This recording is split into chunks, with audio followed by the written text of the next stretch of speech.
Maybe you just bought a new home or you recently refinanced your existing home and you're wondering, so how soon can I do a refinance? So most programs, you're going to need to wait at least 6 months before you refinance a new loan.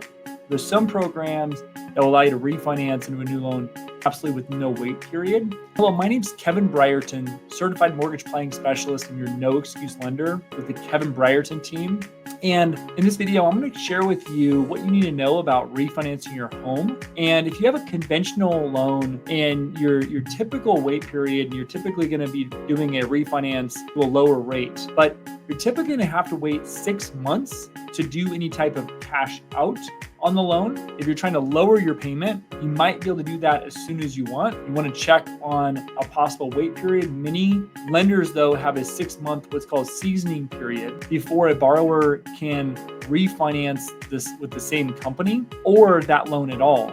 So you want to check with the timeline. Generally speaking, it's either 4 to 6 payments that you have to make before you can do that refinance. Now, while it's rare, some lenders charge a prepayment penalty that can derail your your refinancing plan. So you want to check your closing disclosure. At closing, you have a document called closing disclosure and also your loan estimate. But loan estimate and then closing disclosure at closing will show whether you have a prepayment penalty or not. And you would have got that in your closing package. So check that document. You should not have a prepayment penalty, but it is important to talk to your previous loan officer to see if they're going to have a penalty on their side if you pay it off within the first generally 4 to 6 payments. Now, if you're hoping to get cash out, you're typically going to have to wait at least 6 months before you can refinance, regardless of the type of the house or the home loan. So if you've just taken cash out recently, though, there actually might be a 12-month wait period on top of that. So if you just refinanced, took money out, you try to do another refinance right away as rates stay they come down, you want to check to see if there's an additional 12-month wait period if you've just taken cash out. A workaround there is taking maybe a second mortgage or a fixed second mortgage if you needed extra cash out, or better yet, make sure you really truly think through your total plans. And if you do a cash out loan, make sure you don't have to do one a couple months later or 6 months later, because it's important that you may not be able to get that extra cash out or do it again for 12 months. In addition, cash out refinance usually requires at least 20% equity in most cases. So that means your house value you must leave 20% equity in your house after you do the refinance. So before you actually use a cash out refinance, you need to make sure you built up enough equity to make it worthwhile. And if you made a large down payment, you may have already built up enough equity to do that cash out refinance with 20% equity in your house. If you do have a second mortgage, you have to factor that in. So make sure you keep that in mind, or did a down payment assistance program, make sure you factor that in and think through that as well. Government loan refinance rules, though. The rules are a little different for government-backed mortgages like FHA, USDA, and VA loans. With a government loan from these, you might benefit from what's called a Streamline Refinance. Streamline refinances, such as they call FHA Streamline Refinance or VA EARL, which is also just the VA Streamline, can cut down your time and paperwork associated with the refinance, and a lot of times get the lower rate faster than you would have otherwise. However, you're generally going to have to wait 6 to 7 months, it's 240 days, to be able to do a Streamline refinance to replace your original mortgage.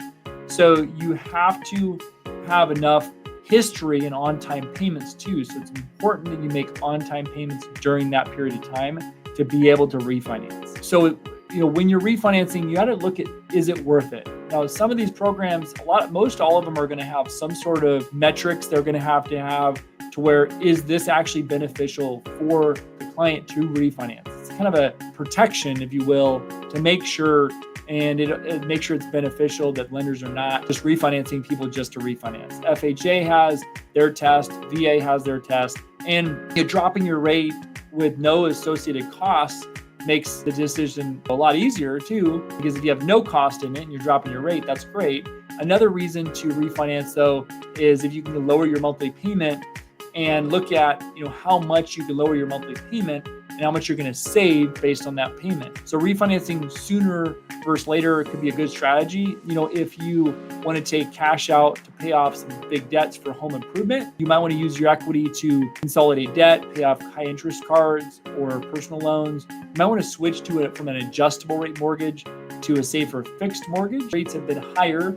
As I'm recording this in 2024, rates have been higher. We have seen more and more people take adjustable rate mortgages, or if they've done temporary seller buy downs, this is also another reason to get back into a lower rate fixed rate that you're not going to have to worry about the rate moving on that adjustable or temporary buy down. Now, you might need to take a partner off a loan due to a separation. That's another reason people refinance. You have an FHA loan that requires mortgage insurance premiums and you can't get rid of those. Maybe a conventional loan with 20% equity won't require mortgage insurance. So that could be another move as well. So if you've seen a boost in your credit score, this is a great reason to do it. So if you've seen a boost in your credit score recently, you might actually benefit from a lower rate. And also think about if you bought an investment home or second home a few years back, but decided to move in there as your primary residence now, and you can document it, that actually might be a really great reason to refinance, because generally second homes and investment homes will have a higher rate. And then if you've moved in there, make sure you look at refinancing that sooner than later, because that could be a huge benefit for you to get a lower rate and possibly a lower payment to pay off your house sooner with a shorter term. So yes, saving money and getting lower payments with a refinance is great, but refinancing a mortgage could really help with a bigger picture financial goals. It's important to work with a licensed mortgage professional that can create a plan for you. I'll give you one example of a plan. Sometimes if you look at saving $160 a month, may not seem like that much, but if you took that, we created a plan recently where we took that $160 a month and that was reinvested at a very low assumed interest rate, and how much that compounded over the years. So you could pay down your mortgage, you could pay off debt with that extra money, or invest it. And that could really make a big difference in the overall plan. So there's no one size fits all. Your mortgage professional and should be a planner to help you with options and detailing out what the side-by-side options are. And that's what we do here at the Kevin Brierton team. My name is Kevin Brierton, your no excuse lender, certified mortgage planning specialist here at the Kevin Brierton team. Thanks again for watching. If I can do anything to help you out with your mortgage goals, your real estate goals, don't hesitate to reach out, comment below, share this video. And if you want any mortgage help, go to mortgagestrategycall.com, and we'll catch you on the next video. Thanks for watching.